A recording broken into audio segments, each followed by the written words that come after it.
उजळले भाग्य आता अवघे चिंता वारली, अवघे चिंता वारली, अवघी चिंता वारली.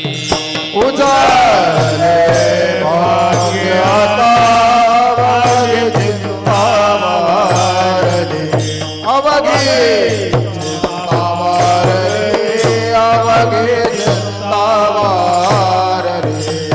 उजळले भाग्य आता अवघे चिंता वारली, चिंता वारली, अवघी चिंता वारली. उजळले भाग्य आता अवघे चिंता वारली, अवघे चिंता वारली, अवघे चिंता वारली.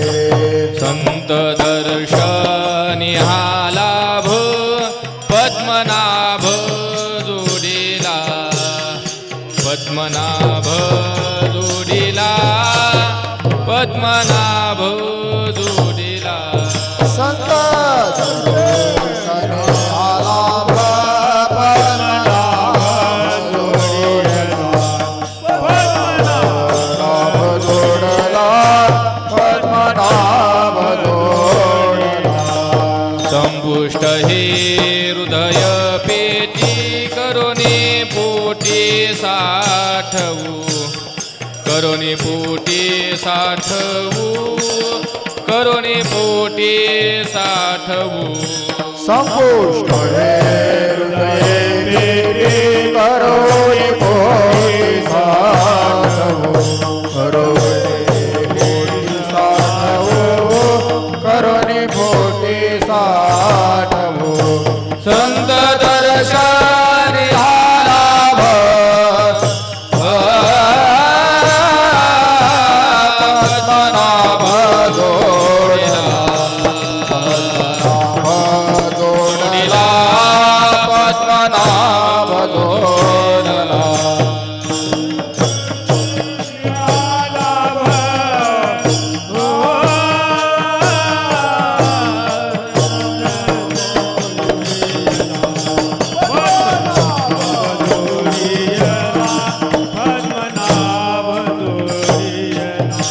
तुका म्हणे होता ठेवा तोया भावा सापडला, तोया भावा सापडला, तोया भावा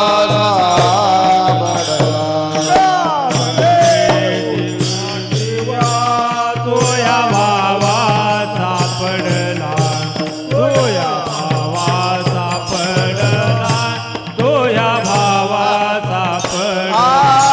तुकामध्ये होता ठेवा तोया भावा सापडला, तोया भावा सापडला, तोया भावा सापडला. तोया भावा सापडला, तोया भावा सापडला, तोया भावा सापडला. हे संत दर्शनी हा लाभ पद्मनाभ जोडला, पद्मनाभ जोडला, पद्मनाभ जोडला. दर्शनी हा लाभ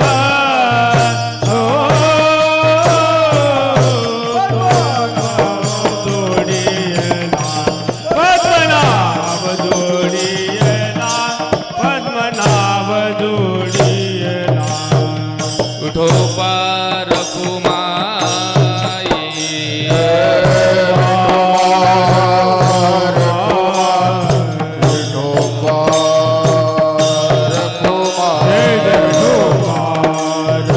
कुमार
दर्शनी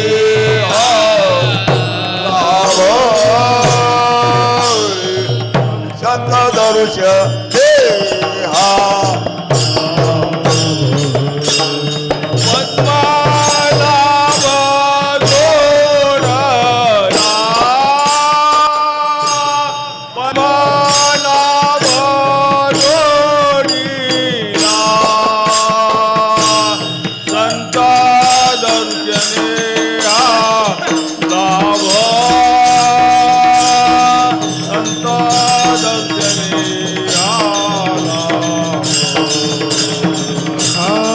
संत दर्शनी लाभ संत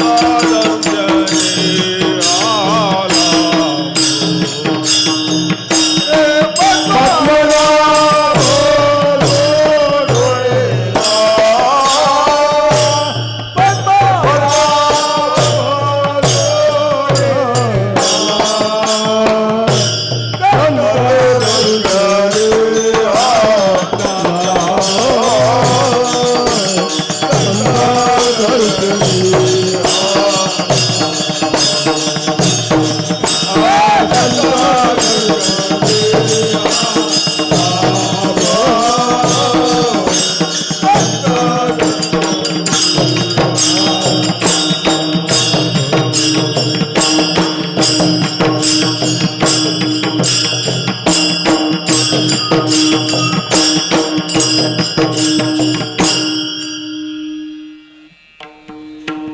उजळले भाग्य आता उजळले भाग्य आता अवघे चिंता वारली संत दर्शनी हा लाभ पद्मनाभ जोडीला संपुष्ट हे हृदय पेटी संपुष्ट हे हृदय पेटी करोनी पोटी साठवू संत दर्शनी हा लाभ पद्मनाभ जोडीला तुका मने होता ठेवा तुका मने होता ठेवा तो या भावा सापडला संत दर्शनी हा लाभ पद्मनाभ जोडीला महायोग पीठे तटे भीमरथ्या परम पुंडरीकाय धातुं मुनीन्द्रैः समागत्य तिष्ठन्तमानन्दकन्दम् परब्रह्मलिंगं भजे पांडुरंगं पांडुरंगा करू प्रथम नमन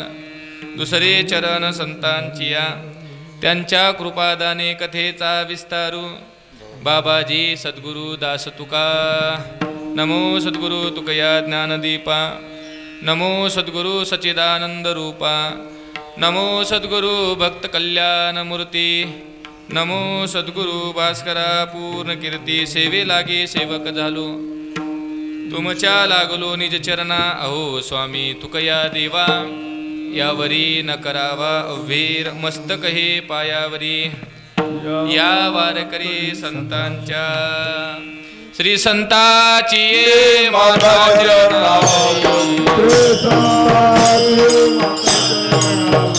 श्री संताची माता चरणावरी श्री संताची माता चरणावरी साष्टांग हे करी दंडवत साष्टांग हे करी दंडवत साष्टांग हे करी दंडवत श्री संताची माता चरणावरी श्री संताची माता चरणावरी श्री संताची माता चरणावरी श्री संताची माता चरणावरी हे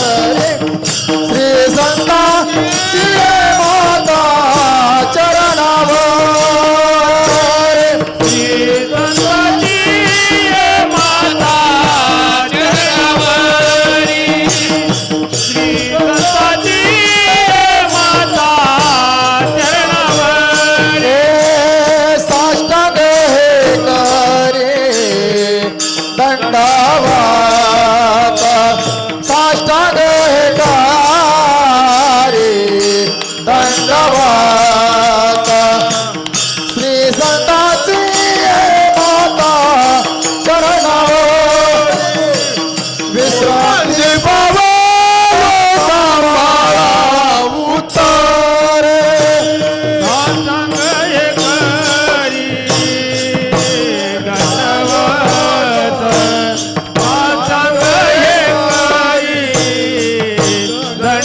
दंडवत विश्रांती पावलो सांभाळा उत्तरे विश्रांती पावलो सांभाळा उत्तरे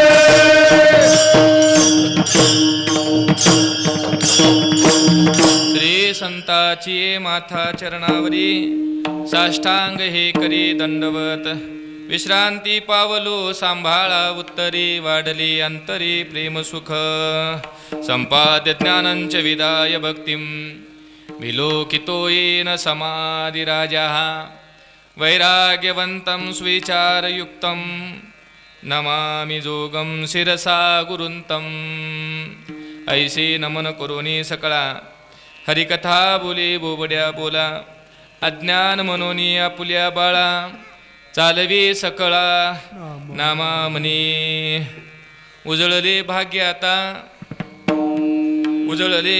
आता अवघे चिंता वारली संत दर्शनी हा लाभ पद्मनाभ जोडीला. जगद्गुरु संत श्री तुकोबराय यांचा एक अत्यंत महत्त्वाचा अत्यंत श्रेष्ठ असा अभंग सेवेकरता निवडला गेला गायला गेला. प्रस्तुत अभंगाद्वारा जगद्गुरु संत श्री तुकोबरायांनी आपल्या जीवनामध्ये संत दर्शन झाल्यानंतर काय परिवर्तन झालं, आपल्या जीवनामध्ये संतांची कृपा झाल्यानंतर काय क्रांती झाली, ती क्रांती तुकोबरायांनी अगदी कमी शब्दामध्ये या अभंगातून व्यक्त केलेली आहे. विठ्ठल विठ्ठल विठाल विठाल विठाल विठाल विठाल. जगद्गुरु संत श्री तुकोबरायांचा अभंग आहे. 4 चरणाचा अभंग आहे. संतपर प्रकरणातील अभंग असून या अभंगाद्वारा तुकोबरायाने संत दर्शनानंतर आपल्या जीवनामध्ये जे परिवर्तन झालं त्या परिवर्तनाची फलश्रुती या अभंगाद्वारा तुकोबरायांनी व्यक्त केलेली आहे. अभंग सगळ्यांच्या परिचयातला आहे. शब्दाने परिचय असेल, अर्थाने परिचय असेल. शब्दाने परिचय झाला म्हणजे जीवन परिपूर्ण होतं असं नाही, अर्थानं परिचय झाल्यानंतर जीवन परिपूर्ण होतं असं नाही. शब्द परिचय, अर्थ परिचय, याच्या पुढे एक अवस्था आहे अर्थरूपता. ज्या दिवशी आपल्या जीवनामध्ये या अभंगाबरोबर अर्थरूपता प्राप्त होईल, ज्या दिवशी या अभंगाबरोबर आपलं जीवन समरसतेला प्राप्त होईल, एकरूपतेला प्राप्त होईल, खऱ्या अर्थानं त्याच दिवशी आपल्या मानवी जीवनाला आणि परमार्थिक जीवनाला तृप्तीची ढेकर प्राप्त होणार आहे. आपलं मानवी जीवनसुद्धा सुगंधमय होणार आहे आणि आपलं मानवी जीवन सुगंध व्हावं, आपलं परमार्थिक जीवन तृप्त व्हावं या शुद्ध हेतूनं या अभंगाची नियुक्ती केलेली आहे. अभंगाचा सरळ भावार्थ अशा पद्धतीनं करता येईल. तुकोबरायांनी या अभंगाद्वारा संत दर्शनाने आपल्या जीवनामध्ये काय फल प्राप्त झालं याचा विचार सांगितला. पहिल्या चरणाच्या पूर्वार्धामध्ये आणि पहिल्या चरणाच्या उत्तरार्धामध्ये फलश्रुती सांगितली, क्रांती सांगितली, काय बदल झाला. दुसऱ्या चरणाच्या उत्तरार्धामध्ये फलश्रुती सांगितली, संत दर्शनानंतर आमच्या जीवनामध्ये काय मिळालं हे सांगितलं. आणि तिसऱ्या चरणामध्ये संतांच्या कृपेद्वारा प्राप्त झालेला जो लाभ आहे, संतांच्या कृपेद्वारा प्राप्त झालेलं जे धन आहे उत्तम लाभ, ते उत्तम लाभ धन आम्ही कुठं ठेवलं ते सांगितलं. आणि एवढी मोठी क्रांती माझ्या जीवनामध्ये कशामुळे झाली, एवढं उज्ज्वल जीवन माझ्या जीवनामध्ये कशामुळे झालं त्याची कारण मीमांसा 4थ्या चरणामध्ये केली. असं कार्यकारणाचा भाव सांगणारा तुकोबरायांचा अभंग 4 चरणाचा अभंग आपल्या सद्गुरू शिवरामबुवांच्या सेवेकरता निवडलेला आहे. अभंगावरती काही चिंतन मांडण्यापूर्वी अल्पसा परिहार. अकारण करुणा वरुणालय भक्तवत्सल रुक्मिणी प्राणसंजीवन जगद आधार पांडुरंग श्री पंढरीश परमात्म्याच्या असीम कृपेने मुक्त कैवल्य तेजोनिधी भगवान श्री ज्ञानोबराया शांती ब्रह्मश्री एकनाथ महाराज वैराग्य राग रसिक जगद्गुरु संत श्री तुकोबराय आदी करून सर्व संतांच्या निर्हेतुके अशा दयेने आपले सर्वांचे आद्य गुरु सर्वांचे सद्गुरू श्री सद्गुरू शिवरामबुवांच्या या पवित्र तेजोमय दरबारामध्ये सद्गुरू वैकुंठवासी धोंडोपंत दादाने घालून दिलेल्या परंपरेला, घालून दिलेल्या नियमाला कुठंही खीळ न घालू न देता अगदी त्या नियमाला समरसतेनं आणि तंतोतंत पालन करून आपल्या दादांच्या कृपेनं सुरू असलेला आपला हा अखंड हरिनाम सप्ताह भक्ती महोत्सव वर्ष 54. जवळजवळ सप्ताहसुद्धा आता वयोवृद्ध होत चाललेला आहे. विठाल विठाल विठाल विठाल विठाल 54व्या वर्षातलं जवळजवळ म्हणजे माणूस 50शी लोटला की माणूस वयोवृद्ध म्हटला जातो. आणि व्यवहारामध्ये वयोवृद्ध झालं की त्याला किंमत नसते. बघा, 60 वर्षाचा नोकरदार असू द्या, 7 वर्ष पूर्ण झाली की त्याला हाकलून दिलं जातं. का हाकलून दिलं जातं? तू या लायकीचा नाहीस म्हणून. कुठंतरी घोळ करशील, कुठंतरी काहीतरी चुकशील म्हणून त्याला हाकलून दिलं जातं. पण परमार्थामध्ये तसं नाही. परमार्थामध्ये जसं जसं वय वाढतं तसं तसं परमार्थामध्ये किंमत येते. आणि तसं तसं परमार्थातला आनंद परिपक्व होतो, ते फल परिपक्व होतं. आणि फल परिपक्व झालं की त्याचा आनंद काही आगळा वेगळा असतो. व्यवहारामध्ये कमी वयाच्या माणसाला किंमत नसते. मी 2011 पासून कीर्तन करतोय. 11ला जेव्हा कीर्तन करत होतो तेव्हा शिवाजी महाराज, माधव महाराज लोक मला म्हणायचे अजून पोराडगीच आहे म्हणायचे. का? लहान आहे, अजून याला अक्कल नाही, अजून याला समज नाही, याला अनुभव नाही. आणि जेव्हा परमार्थातला माणूस वयोवृद्ध होऊ द्या, त्याला बोलायला नाका येऊ द्या, तरीसुद्धा त्याचं बोलणं लक्ष देऊन ऐकलं जातं. का? त्याचं बोलणं परिपक्व झालेलं असतं. परमार्थामध्ये वय वाढल्यानंतर किंमत वाढत असते आणि व्यवहारामध्ये वय वाढले की किंमत कमी होत असते. तसं मला असं वाटतंय आपल्या या सद्गुरू शिवरामबुवाचा उत्सव वयोवृद्ध होत चाललेला आहे. अर्थात तपाने परिपूर्ण होत चाललेला आहे.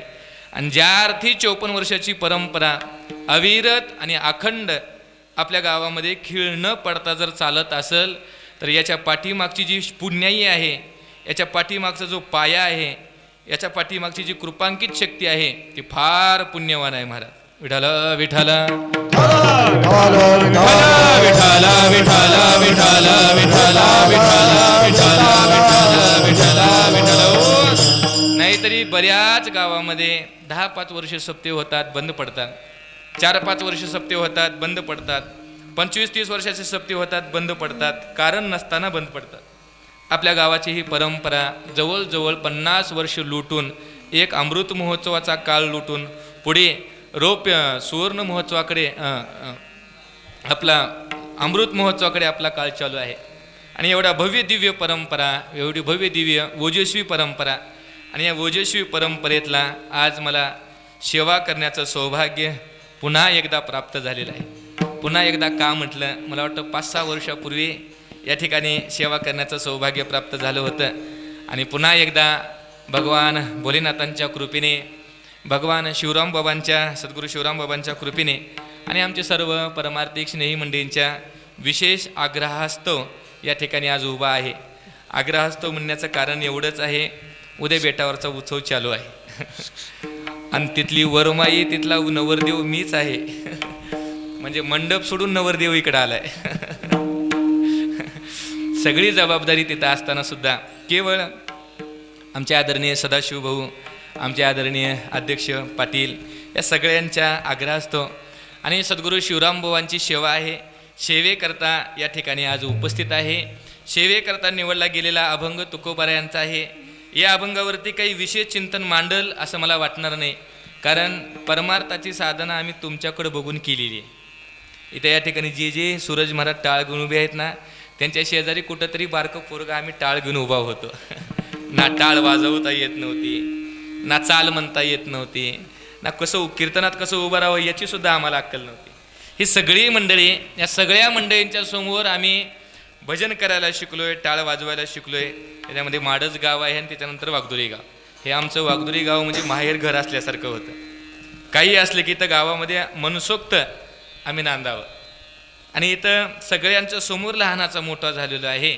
आणि या ठिकाणी काहीतरी विशेष चिंतन मांडावं किंवा काहीतरी सांगावं याच्याकरता तर अजिबात उभा राहिलेलो नाही आहे.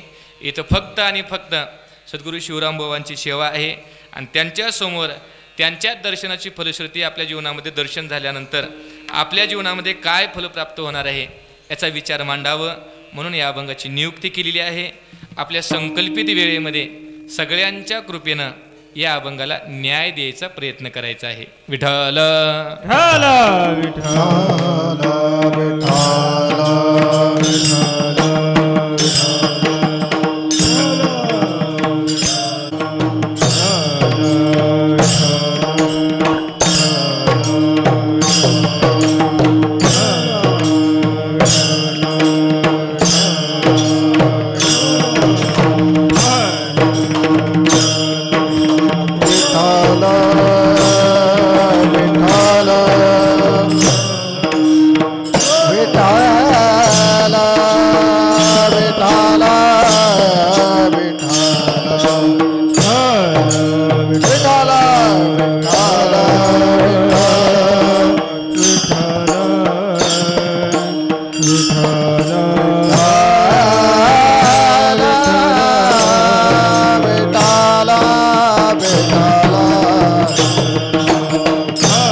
उजळले भाग्याता अवघी चिंता वारली, संत दर्शनी हा लाभ पद्मनाभ जोडीला. जगद्गुरु संत श्री तुकोबराय या अभंगाद्वारा संत दर्शनाची फलश्रुती सांगितलेली आहे. ऐका, मानवी जीवन जगत असताना मानवी जीवनामध्ये संतांनी एवढी उपयोगिता कशाचीच नाही. जीवन परिपूर्ण करून घेण्याकरता, मानवी जीवन यशस्वी बनवण्याकरता जर सगळ्यात महत्त्वाचा घटक जर कुणाचा असेल तर संत महात्म्यांचा आहे. मानवी जीवन किती यशस्वी झालं हे महत्त्वाचं नाही. जीवनामध्ये किती श्रीमंती प्राप्त केली महत्त्वाचं नाही. जीवनामध्ये किती विद्वत्ता प्राप्त केली महत्त्वाचं नाही. जीवनामध्ये किती ज्ञान प्राप्त झालं महत्त्वाचं नाही. या सगळ्याबरोबर त्या जीवनाला जर संत जीवनाचा जर स्पर्श असेल तर त्या जीवनाला किंमत आहे. जर मानवी जीवनामध्ये संत भेट नसेल ते सगळं जीवन अपुरं आहे महाराज. कितीही जीवन यशस्वी राहू द्या, कितीही विद्वत्ता प्राप्त करून घेऊ द्या. चांगदेव महाराजांचं जीवन आपल्या समोर ठेवतो. चांगदेव महाराजांनी आपल्या जीवनामध्ये किती विद्वत्ता प्राप्त केली होती महाराज. संपूर्ण विद्या प्राप्त होती. 64 कला, 6 शास्त्र पारंगत होते. रिद्धी सिद्धी चांगदेव महाराजांना प्राप्त होती. सगळं होतं, पण सगळं असताना सुद्धा चांगदेव महाराज संत संमेलनामध्ये कच्चे ठरले. का कच्चे ठरले महाराज? संत कृपेचा अभाव. मानवी जीवनाला परिपूर्णता संत कृपेनं प्राप्त होते. कितीही विद्वत्ता प्राप्त असू द्या. आणखी थोडं पुढे जाऊन बोलू का? जीवन जगत असताना देवाची जरी कृपा असेल आणि संत कृपा नसेल तरी सुद्धा ते जीवन अपुरंच आहे महाराज. देवाची कृपा आहे आणि संत कृपा नसेल तरी जीवन अपुरंच आहे. नामदेव महाराजांचं जीवन पहा. नामदेव महाराजांच्या जीवनामध्ये भगवंताची संगती होती का नाही महाराज? अखंड संगतीमध्ये नामदेवरायाच्या पांडुरंग परमात्मा होते. वयाच्या 5व्या वर्षापासून नामदेवरायासोबत जेवायचे, खेळायचे, बोलायचे. असं म्हणतात, चरित्रामध्ये भाग आलेला आहे की नामदेवरायाच्या लग्नाची सोयरीक ठरवल्यापासून लग्न करेपर्यंत म्हणजे माऊली महाराज लग्नातले प्रेषक जे कोण होतं तर पांडुरंग परमात्मा होता. म्हणजे अखंड संगतीमध्ये असणारा पांडुरंग परमात्मा. तरी सुद्धा नामदेवरायाला समाजामध्ये लोकमान्यता मिळाली पण संत मान्यता मिळाली नाही.